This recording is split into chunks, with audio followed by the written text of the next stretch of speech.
Oh, I can hear you now. Yeah, I can hear you now. Great. I was just introducing you today. We're so excited to have you here again today. It's lovely to meet you. Go ahead and introduce yourself. Hi, everybody. I'm really happy to be able to join you.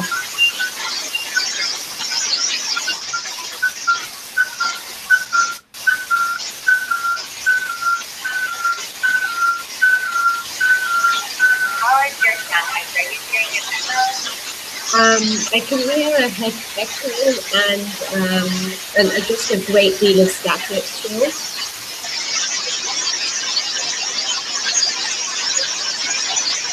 Okay, yeah, I think we're still going to that rate of connection that way. I think we'll just get started then. Then hopefully I can work on resolving it. Marty has one simple thing. So I think we'll get going there. Please, I'm going to do right into the chat so that I can see if I can fix what's going on. Thank you. So our first question comes from Reggie Cologne. Middle school for children ages 4 to 5 years old of his children, and will it help with mental development? We might only provided one case. So I think this brings up a lot of really important issues. I think a number of people in the course are learning which things to work or something about something older children, younger children, it opens up a whole bunch of so comment on this. Okay, feeding programs for children 4 to 5 years old also leads to feeding programs. Okay, that is an absolutely fantastic question and really important at the moment. So I'm going to address it by talking both about the scientific point as well as the programmatic point. So scientifically, much of the evidence around combined nutrition and learning intervention has been done when children are the first 1,000 days of life, so really from conception through to age 2. And we know that it helps because we know that children who are well nourished have a good foundation, also to be active, to explore their environment, and it supports their learning and language development, as well as their motor development. We have less information for children in the preschool age group and in the early years of primary school. There are a number of school feeding programs, and from a very basic perspective, one can say that if a child is hungry, they cannot concentrate. So providing a breakfast or a midday meal for young children can help them in terms of reduce their hunger, in terms of helping them to be able to concentrate on the learning, to have the opportunity to benefit from being in the preschool. So while it's not the best intervention window, we still want to start much earlier in building children's nutritional well-being and their strong foundation. I still think it's an important opportunity to capture children and support their learning by having a midday meal or a breakfast meal. However, if you have to make choices, programmatic choices, the scientific evidence would still say start earlier. If you're going to do it later, I would suggest that you have to think about several things. One of them is the sustainability. In a short-term project, we have the resources, we can provide the porridge, we can provide the milk, we can provide the biscuits. But can that be sustained beyond the life of the project? What level of investment is there to really help young children? And so I think if you look at it from both of these perspectives, it's striking the balance between the sustainability of a project, helping children to be able to concentrate in class, but knowing it's really a catch-up solution. It's not the best starting point. The best starting point would still be the first 1,000 days, which is really where we know that it will really provide a foundation for children's brain development.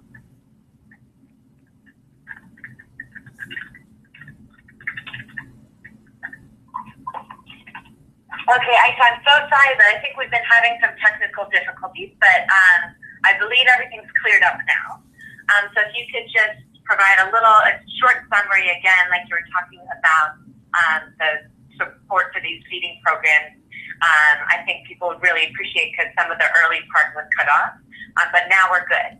So just a short summary again. Everyone, thank you so much for your patience. We really appreciate it. We are reviewing the issue of feeding programs and nutritional stimulation. I think, okay, one second, I'm on mute again. So let me unmute quickly. Okay. Great.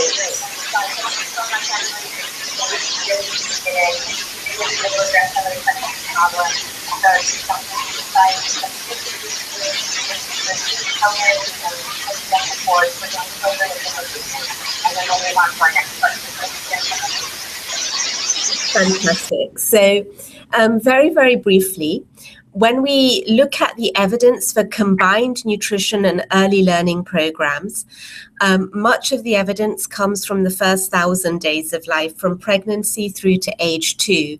And we know that there, if we have integrated programs of nutrition and early learning or developmental stimulation, we're supporting multiple outcomes for young children. We're supporting their growth and we're supporting their learning.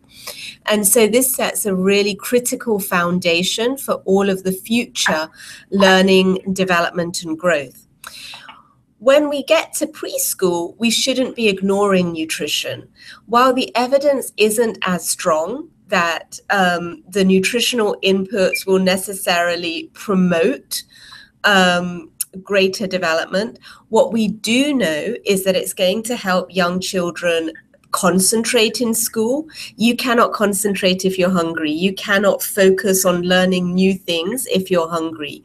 So being able to, if you're in a disadvantaged community, having access to at least one regular meal, whether it's the midday meal, whether it's a breakfast meal, is critical.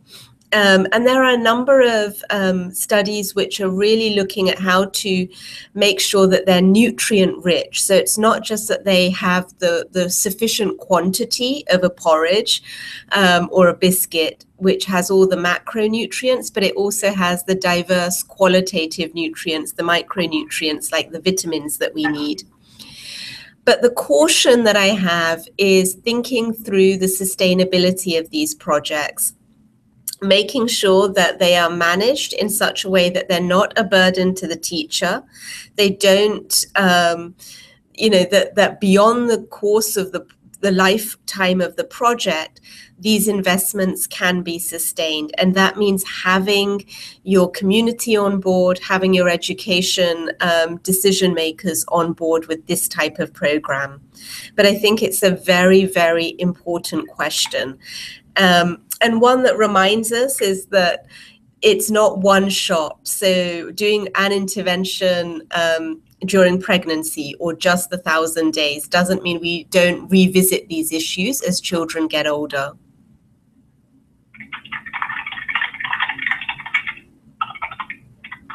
Okay, great. Thank you so much.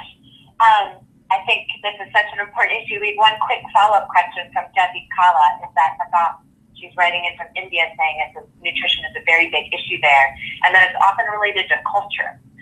So how do you think about working within different cultures and having to address some perceptions or ideas surrounding things like nutrition? One of the critical things that I think sometimes we are aware of, but perhaps we don't always have enough resources for or enough time for when we're planning intervention, is really to invest on the first phase of formative work that helps us to understand what the beliefs are around local foods, what children should be fed, what people are concerned about feeding young children, and how can we overcome the barriers? Like, what ways are there? Are there local champions? Are there, in some contexts, religious leaders? Are there other ways that we can figure out ways to get nutritious foods to families that is locally, culturally, socially acceptable? And I think that being able to invest time in your qualitative work, interviewing focus groups, just understanding the community context and then thinking about what they suggest are the local solutions to some of these barriers is absolutely critical. Okay, great. So our next question comes from Tran, who's writing in from the Hanoi School of Public Health in Vietnam. And she asks, is it useful and necessary, or why might we measure the impact of individual sectors separately, so health, education, social protection, or the measure of each individual component separately, contributing to ECD during this time period? Why is that an important thing to investigate or look into, these different sectors and their individual impacts? Because early childhood development is really complex, and that's one of the first things that I think this course indicates, is that there are so many factors, whether it's health, whether it's nutrition, whether it's education, whether it's protection, that contribute to young children's developmental outcomes. So what we have to do is think about how do we strengthen each sector, what each sector's contribution is. So for example, if we think health as a service can play the greatest role in the first, from pregnancy to the first 3 years of life, how can we make sure that we optimize the inputs around nutrition? How can we optimize the inputs around early prevention or early treatment of common illnesses like diarrheal illness that prevent children from being well, that prevent them from exploring their environment, that prevent them from learning. Being able to measure those individual outcomes and understand that they have a relationship in development is important. Having said that, we also recognize that no individual intervention in of itself is enough to optimize development outcomes. So nutrition is fantastic. If it's optimized, we'll get wonderful growth outcomes in young children. That will also support learning outcomes, but alone it won't be enough to get the maximum learning outcomes we want for young children. There we do need to embed a parenting program, a stimulation program as well. So I think I would always argue for measuring those individual sector outcomes and intended outcomes, but also ensuring that we understand that their influence on development also requires other inputs like parenting, like stimulation, like early education, like a positive sort of behavior management type intervention that really supports or optimizes the development outcomes. Okay, great. So I think we're going to return to nutrition for just a minute. We've got some really great follow-up questions. So Jolie Garfinkel writes in to ask, in areas where nutrition is at sort of low levels, what can educators do? And then Shiva Busal writes in to ask, should micronutrients be encouraged?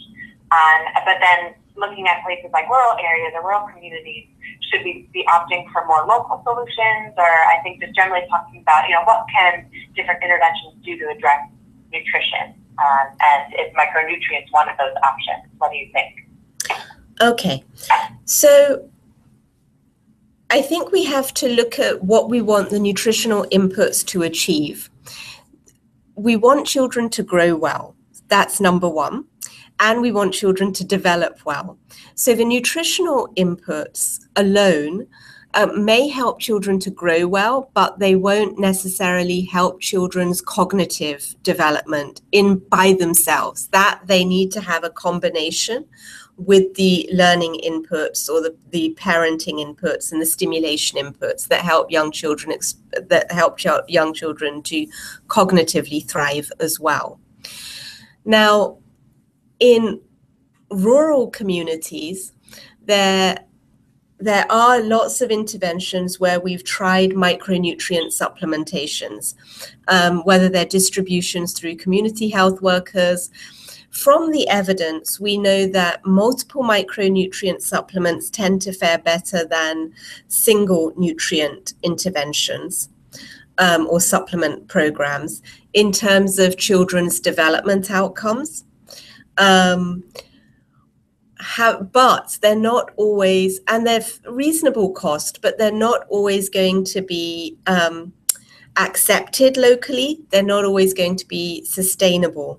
So to be able to think about local solutions, what is it? How can we optimize, for example, a shared kitchen garden where we encourage local communities to come together and grow a diverse range of vegetables and fruits that young children can then have access to?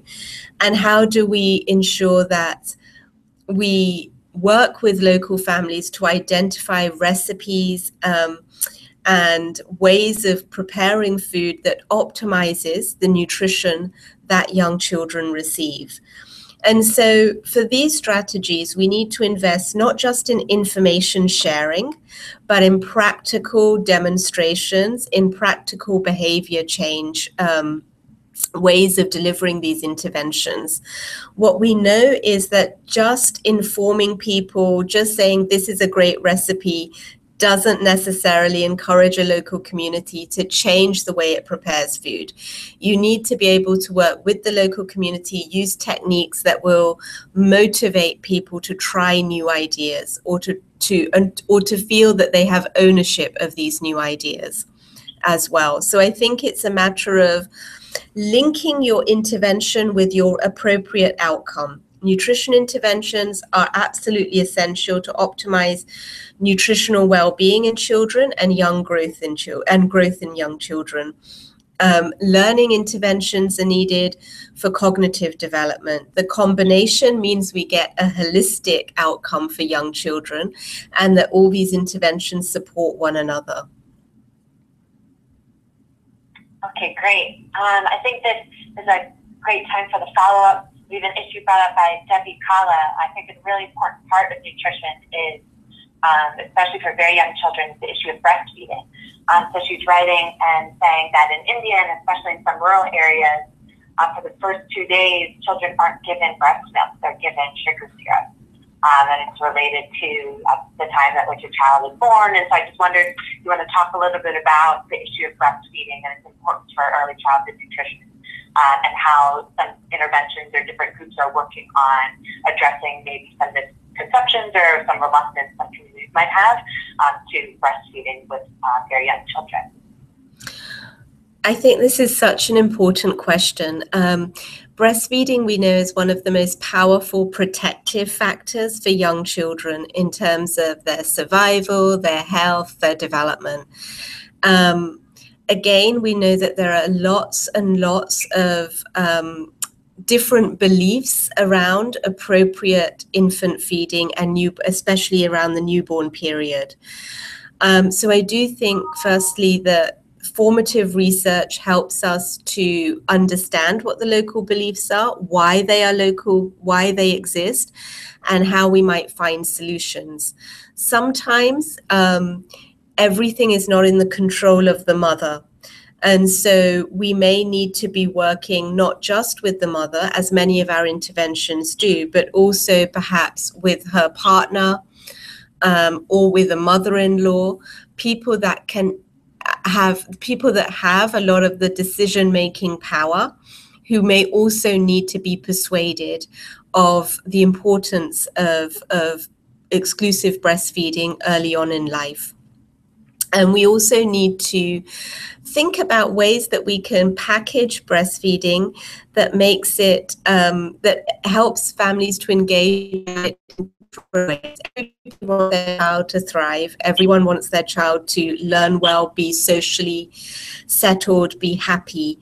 And I think breastfeeding is a great pathway where you can talk about it as a time where mothers and children, newborns, can bond and build their relationship, where you can speak to your child, gently stroke your child, massage your child,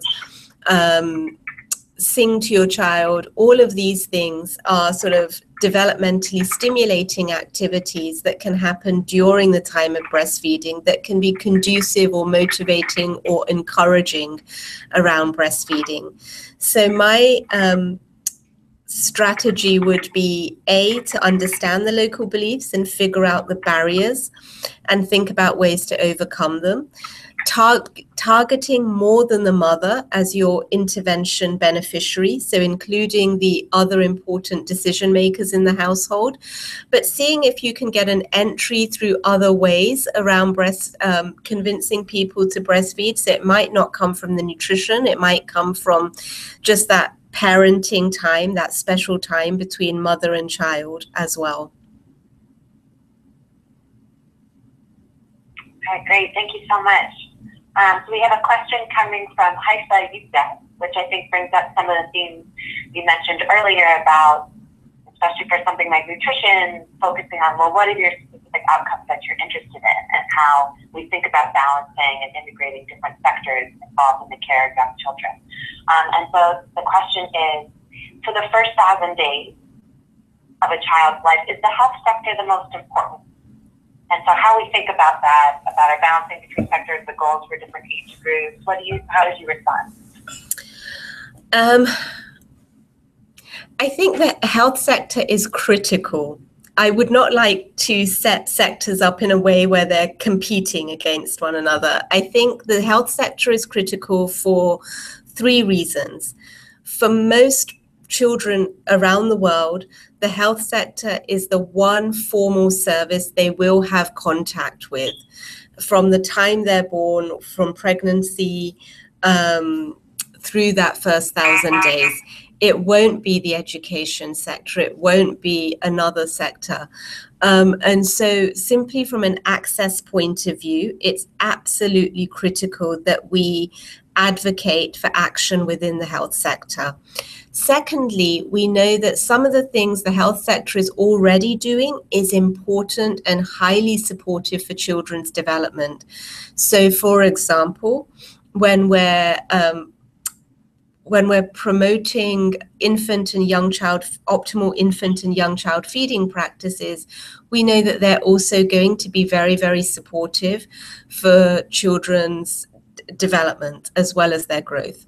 We know, for example, if you're preventing morbidities, that's going to be supportive because a healthier child is one that can thrive, is one that can explore their environment, and is one that is going to be ready and geared up to learn. And so we recognize that the health sector is already doing some things and that we can use that to leverage a few additional interventions that can be integrated within that time point. And those key 2 things that I think we should be trying to integrate, one is developmental stimulation. Now that can look very, very simple. For example, while you're bathing your child, while you're dressing your child, these are routine everyday activities. You can sing with your child, you can talk to your child, you can tell stories.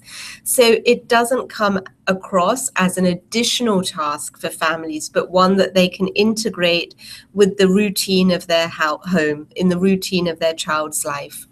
The other is responsive care.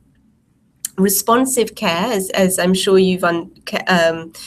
many of you know through the course, and is really being able to pick up signals from the young child, for example, early signs of hunger, their desire to want to play, their desire to ask you questions, and being able to respond appropriately. If we can build responsive caregiving in the first 1,000 days of life, that's beneficial not just for children's development outcomes, but it's also beneficial for children's growth outcomes and children's health outcomes. So I think it's about using the opportunity, building on what the health sector does well, and building on the reach of the health sector that makes it an important door that we have to find our way in and integrate child development interventions. All right, great. We have a couple questions about vaccination. So Cynthia LeBron writes in to ask, do you have any ideas about how to educate on the importance of vaccines? And Debbie Kala is writing, is there one vaccine that's particularly important, or how do you approach this as a marketing issue? So, I mean, we want to make sure that children receive all of their immunizations that are, that are absolutely critical. And there have been some, I'll talk about this from two different examples and two very different contexts. One is the Latin American and Caribbean region, where a trial was conducted where they linked with every immunization visit over the first 18 months of a child's life. They linked it to also promoting advice around play and learning for young children. So when mothers took their infant and young child to the primary healthcare clinic for the immunization, for the vaccine, while they were in the waiting room, the nurse aide would provide demonstrations about how you can stimulate your child, how you can learn together with your child. They also showed videos in the waiting room, and that advice was reinforced when they went in to see the nurse to get the vaccine. And the other thing that happened during the visit was at 2 time points, they were given a gift. One was a jigsaw puzzle and one was a picture book, which continued to foster both uptake of the new intervention, as well as was another good reason to visit the primary health care alongside the immunization. So it's a way of showing how these two very important things can be integrated. Now, that worked well in this particular context. It was in Jamaica and St. Lucia. And it worked because there was a good uptake of primary healthcare services and a good uptake of well baby visits. So there was mothers generally took their children for immunization. Now, if you compare that to a country where I've done a lot of work in Pakistan, we have less the rates of immunization are not as good, and they can be improved. And we still are challenged with polio. And so there are lots of different innovations which are looking at how to reach those last communities where we still feel that there's a risk for polio. And this includes using technologies like mobile phones and messaging, but it also includes a lot of sort of targeted, very, very focused education and counseling of families and the use of champions in local communities. And all of these things become really important ways to promote the uptake of the vaccine. But I think that thinking about again, going back to what works in your local community, how you could integrate it with other interventions that people might find appealing, that might encourage them to come to the health center, is another thing to explore. Okay, great. I think this issue of communication is so important. And so we have another topic. We have a question again coming from Cynthia about early childhood obesity. I think we've highlighted a number of times in the course that this is a growing issue in many countries around the world. And she says that many parents are uncomfortable talking about obesity prevention in young children. So how can we address this issue again with communication? What can we do to communicate about issues like obesity? So food is such a passionate issue. If you think about it, one of the very, very first things that a parent does for their child, feed them. So for any, so it's such an important piece of the relationship building. It's more than just about the child growing. And so it is a highly sensitive issue because everybody wants to feel that they're able to, or they're doing their best to feed their child well, to help their child to thrive. But we do know that we need to start very early in obesity prevention. One strategy is to think about this through responsive feeding. So responsive feeding is, again, trying to pick up on the cues of early hunger, trying to ensure that you feed your child to the point where they have had enough, and look for the signs when they're indicating that they've had enough. And encouraging a healthier relationship between the parent and the caregiver and the child during meal times, so that there isn't force feeding, so that there's a lot of communication around feeding, and giving the child options so that they can explore their food and themselves have a healthy relationship with food. So they don't see food as something that you associate either with punishment, or something that you associate either as a treat, that they just are able to recognize over time and become more independent around understanding their signs of hunger, understanding when they've had enough. And those things start early. They start as, in those first 1,000 days, as you transition from breastfeeding to complementary feeding. And then also thinking about this as not just a food issue, but a lifestyle issue. So do children have enough space to be active? Are they going out for walks? Are they engaged in an active lifestyle? And I think here we also need to think about the ways we address things differently in urban versus rural communities. I think there is a lot of concern around the world that in urban settings there are less safe spaces for young children to go out, to play, to be active. Children are more inclined maybe to have screen time or be at home. And so thinking about this more holistically within our neighborhoods is, one is the feeding and the food side, and the second is this lifestyle and activity side.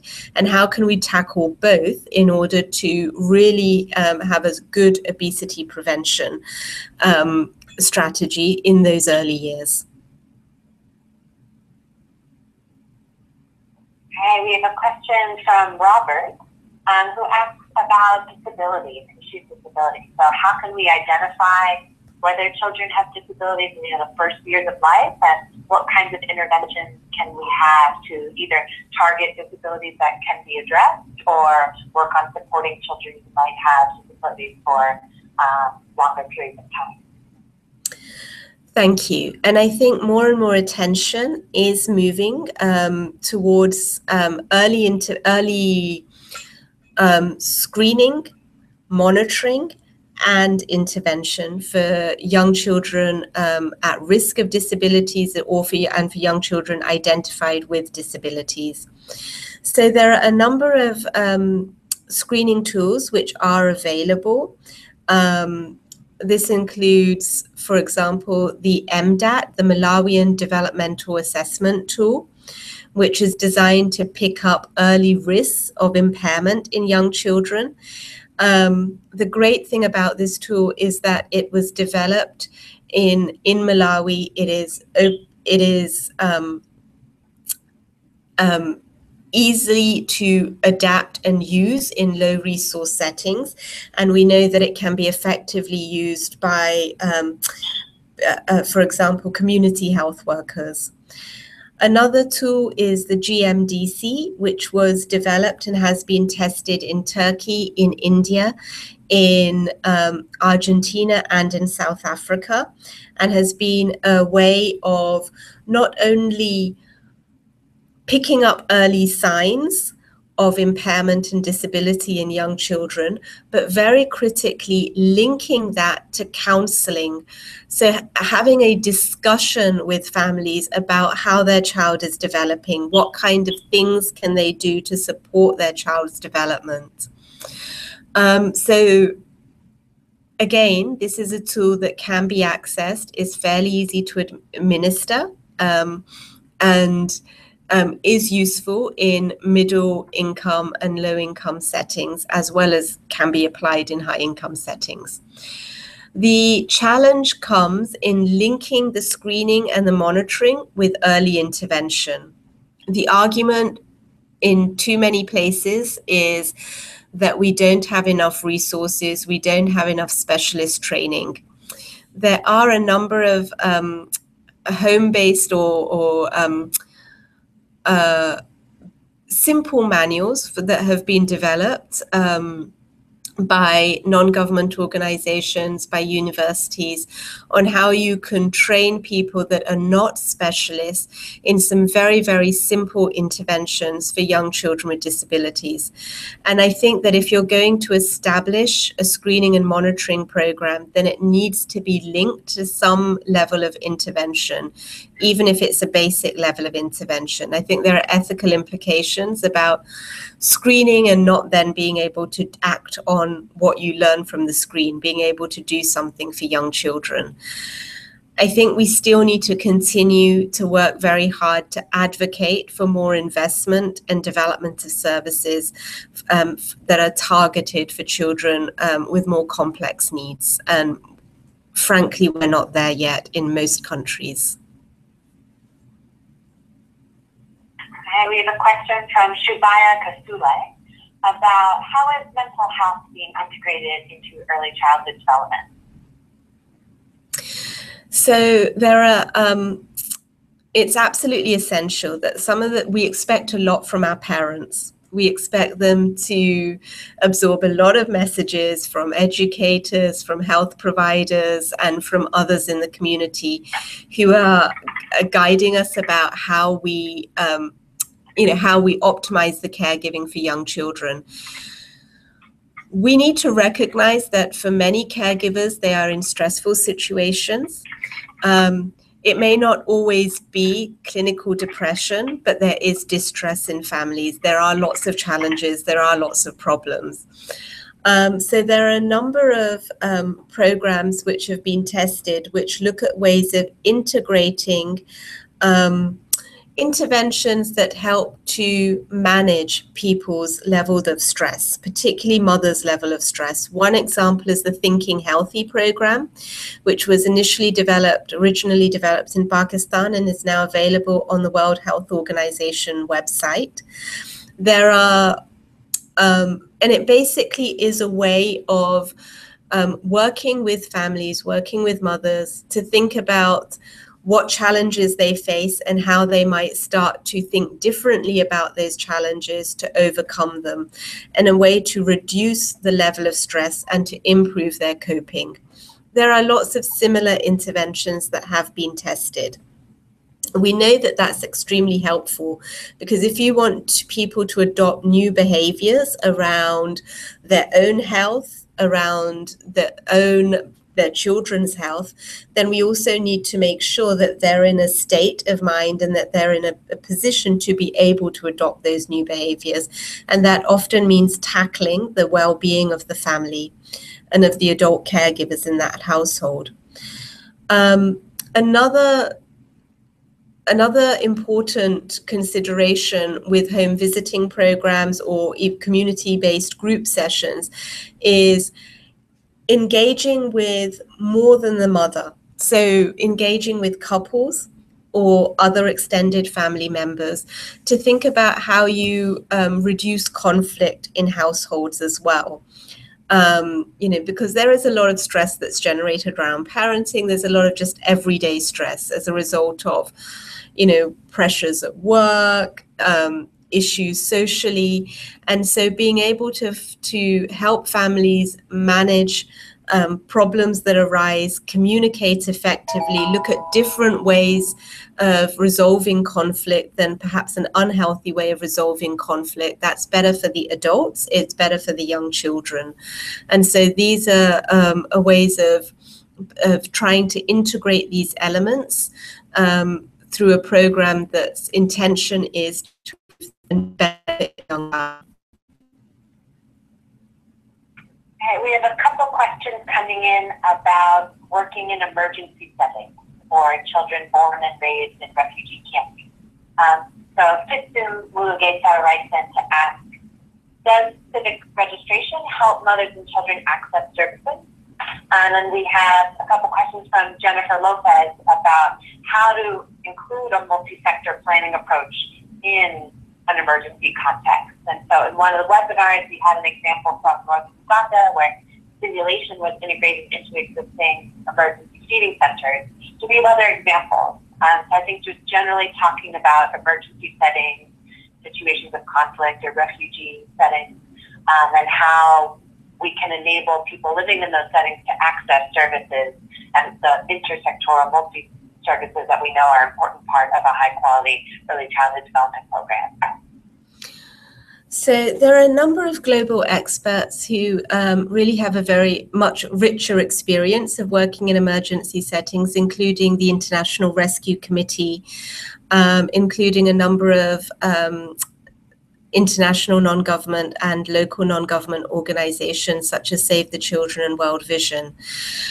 I think there is an emerging body of learning, of shared learning, where we recognize that the programs that can really take the time to do longer trainings, to have longer duration of interventions that happen in non-emergency settings need to be thought about very, very differently when adapting to an emergency context, because we don't have the luxury of being able to identify the workforce of choice. We don't have the luxury of being able to say that we need a 1-year weekly home visiting program. We have to be able to identify where are the entry points that we can reach young children quickly, where we can optimize care for young children. And it might be, as the example from Northern Uganda, it might be, while parents or mothers are waiting during in emergency feeding centers, where you can easily integrate basic parenting advice, basic play and early learning advice for young children. It might be through media, and I know that Sesame Workshop is now trying that as part of a much wider package of interventions as part of the response in the Syrian humanitarian crisis in the Middle East. So I think it's not thinking about the programs in the same way, but realizing that they might be of a shorter intensity. We might have to look at multiple opportunities to reinforce these messages. But I don't think we have the luxury of necessarily thinking about this as a kind of joined up multi-sectoral coordinated approach. Okay, great. I want to return to one of the issues you just mentioned here that we haven't talked about yet, which is the workforce. And so we had a question from Tran in Vietnam asking about your intervention in Pakistan and working with the lady health workers. So how did you decide to work with this specific workforce, and what kind of training programs do you provide, and how do we support this really important dimension of our program, the people who are delivering the intervention? How do you think about these issues, and how do you suggest that others consider some of these concerns when thinking about their own intervention? So we decided to prioritize the lady health workers for a number of reasons. In this particular context in Pakistan, they cover 60 to 70% of rural communities nationwide. So they have a very large reach to some of the more disadvantaged children in Pakistan. Being community health workers, being government supported, they are a sustainable workforce. And so if you want to think about your intervention as having a potential to go to scale, then it's very useful to be able to test these interventions with existing workforces. And so that was really the rationale that we had. Now, the reality is that when you take that route, that you you have to make a lot of compromises. There has to be a lot of discussion with your government partner about how many training days are going to be available, because your intervention cannot be given all of their training days that they have for 1 year. And we were given, in reality, just 3 days for training. And ideally, I would have liked at least 2 weeks of training. So the question then becomes, if you want to develop the skills, what do you expect you can realistically provide for people in 3 days? I think you can realistically improve their knowledge about child development and give them some basic competencies. The rest would have to come through supervision, and it has to be active supervision. So it can't be monitoring where you just go in and you observe what somebody is doing. It has to be supervision where you are observing and providing feedback on how they can improve their knowledge, improve their interaction with the household members, and improve the skills with which they are delivering the intervention. And finally, I would say that it takes time, and that comes back to when you measure success. We cannot expect lady health workers in our case to be able to be delivering this optimally following 3 days of training. And therefore, you expect the skills to improve gradually, incrementally, over a longer period of time. And that should be thought through when you think about and plan your evaluation. When do you go and measure how well a lady health worker is delivering something? How do you check that there's progress towards improving those skills?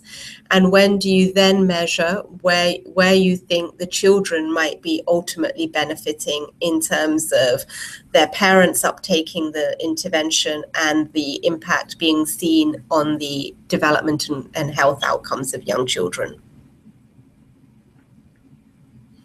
Okay, great. We have a question from Giovanni Perez, who wrote in to say, I'm a pediatrician and I work with childcare, so newborn, infants, and children below 3 years. And she says, my concern is how to work with parents' knowledge about basic care and appropriate stimulation.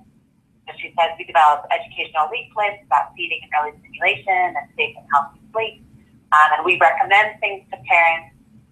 But how do we transform this information into active learning techniques? And I think this resonates with the theme we've talked about a lot in the course this time, which is about how information sometimes isn't enough.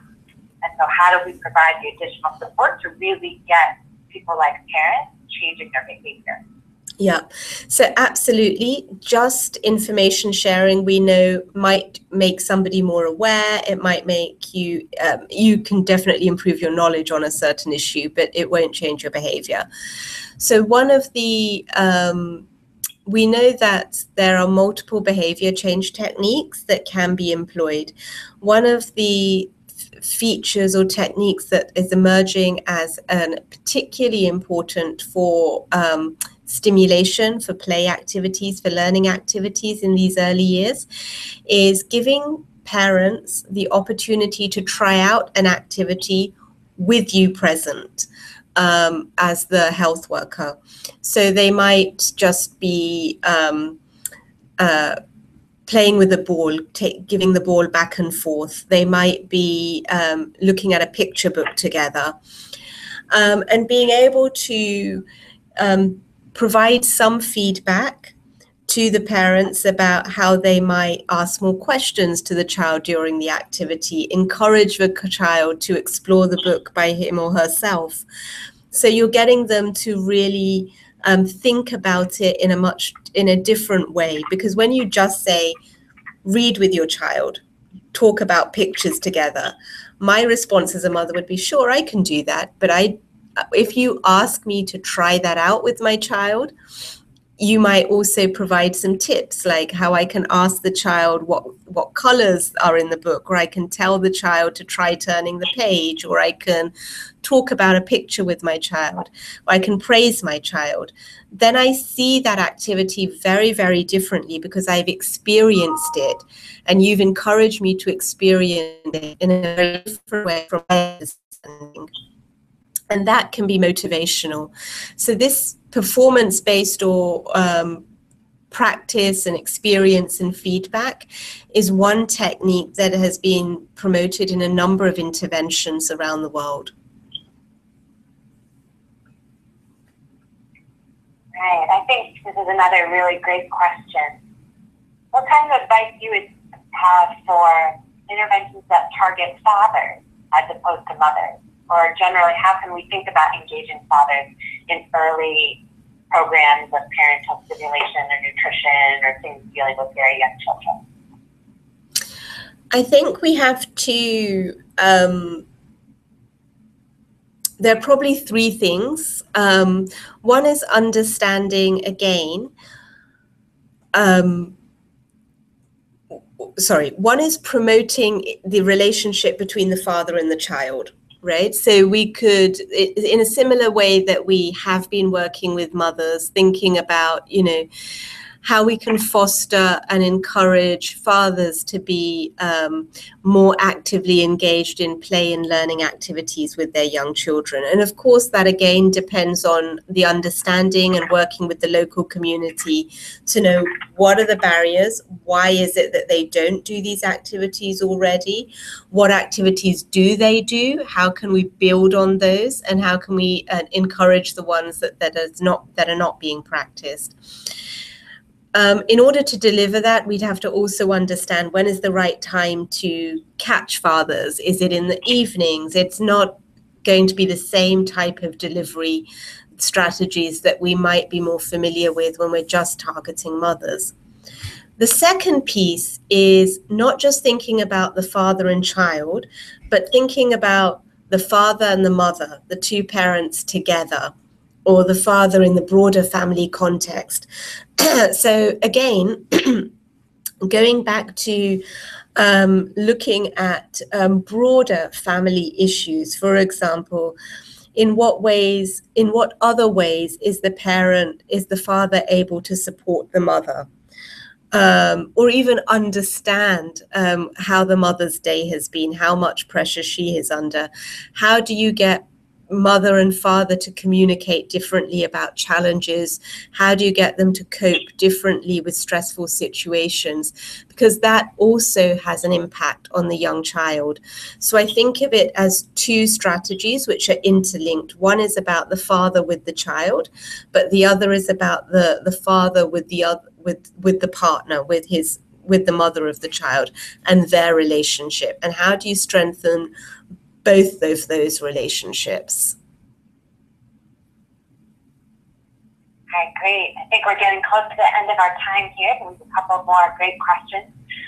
So coming from Jolie Garfinkel about how do we encourage emotional well-being of children, but then also what might we do if there might be mental health issues with parents. So Jolie, I think later in this course, we're going to talk a little bit about dual generation programs and how do we think about working not just with children, but really working with parents as well. So Aisha, if you want to talk a little about building what you're just talking about, working with both parents together, understanding father's engagement, what defines or influences father's engagement, but then focusing on emotional well-being and mental health issues. How can we think about that? Thank you. So again, I think this goes back to, I think more and more we realize that just focusing on the child and their sort of learning and cognitive outcomes is not great is not alone enough for the child's success, because you want children to be you want them to have the social skills, the emotional skills that contribute to their happiness and their success in life as well. And again, I think many of the activities, when we're thinking about responsive caregiving activities, are designed to think about children's social emotional well-being and not just their academic or cognitive well-being. And so we need to be able to identify intervention components and activities within those early learning curricula that target those areas of development. But a lot of it is around the building of the healthy relationships the child has with the parents, with the other people in the household, and also with as they move on in their development with their peers.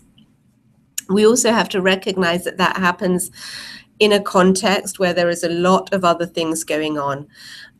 So as I mentioned earlier, there are intervention packages which help deal or address with the mental health of parents. And those can be integrated within a home visiting program or as part of a counseling session in a clinic-based program, so that you're targeting the needs of the parents as well as you're targeting the needs of the child. And again, not thinking about this as one caregiver, but thinking about the fact that the child may have multiple caregivers, and having those caregivers understand one another, communicate well together, resolve conflicts in a healthy way together is going to be important and have benefits for the young child. And for mothers where they may be isolated, how do we figure out ways to make sure that they have social support? And again, as Sarah said, I know that you'll be covering 2 generational programs. It might be providing, access to vocational training in the future for mothers. It might be adult literacy programs. It might be microcredit programs. The ways that get the mother linked and networked into other resources that will help her child. But again, we have to think about strategically, how do we integrate and coordinate across these different intervention components, which are different intervention components for the child, as well as different intervention components for members of the child's household. Right. So to return to a theme we talked about a little earlier about the influence of deep-rooted, strong cultural practices, Imani Malaika Mehta asked, can we address or think about enduring problems? So she gives the example of, even in America, people haven't been improving with healthy lifestyles, even with a lot of public education. So I'm thinking, as we're wrapping up here, do you have any positive examples of how interventions or programs have been able to counteract really strong cultural practices that are counteracting healthy lifestyles? I can draw mostly on my experiences in Pakistan, where I know that again, a lot of several interventions targeting not just my own work, but a range of interventions targeting mental health, targeting nutrition, targeting children's development, where a lot of the learning from the program has been about those behavior change techniques, has been about the strength of the relationship between the health provider, the health facilitator, with the family. And I think we need to try to unpack more of those behavior change techniques. So it goes beyond just public education. It really gets to these targeted incentives for why change a behavior.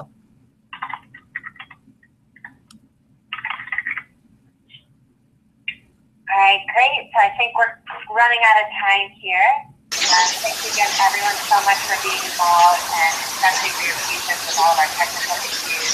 We really appreciate you being with us, and Dr. Aisha Yousafzai, and thank you so much. We had a lot of wonderful feedback on the chat about how great your one of your presentation of courses.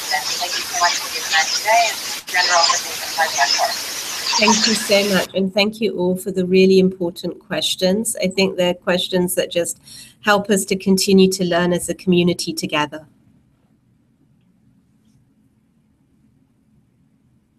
All right, great. So please continue to engage on the discussion forum and participate in the course. We're running up on our final week here.